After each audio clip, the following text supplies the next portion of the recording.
Narito po ang nilalaman ng DBM press statement dated June 11, 2024. On the status of the study on the possible increase of government workers' salary. Ang Compensation and Benefits Study sa posibleng pagsasaayos ng sweldo para sa mga manggagawa sa gobyerno ay nagpapatuloy at nakatarget na maisapinal bago matapos ang June 2024.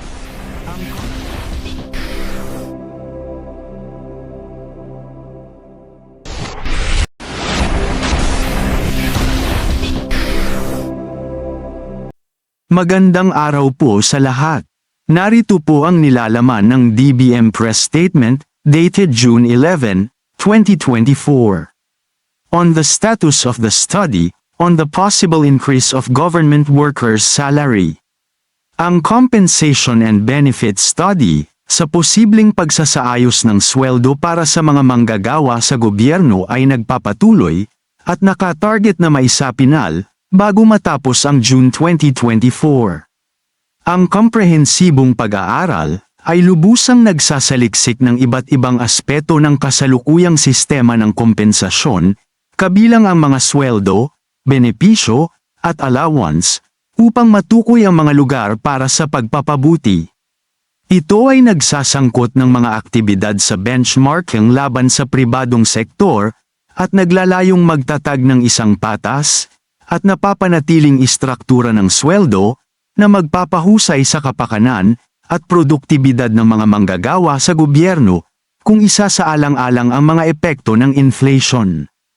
Ang mga resulta ng pag-aaral ay magsisilbing batayan para sa paggawa ng mga kinakailangang pagbabago sa Total Compensation Framework ng mga civilian government personnel upang matiyak ang patas at napapanahong pagsasaayos ng sweldo para sa mga manggagawa ng gobyerno.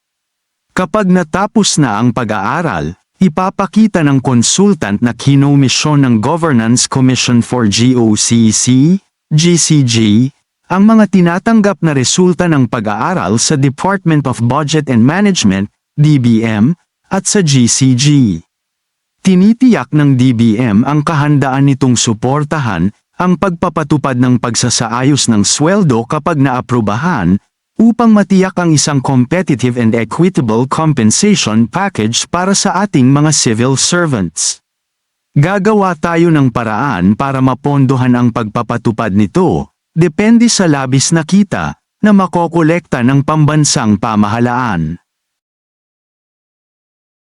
Kung meron man kayong mga komento tungkol sa mga isyong ito, maaari kayong magbigay ng mga reaksyon sa comment section na makikita sa ibaba ng bidyong ito.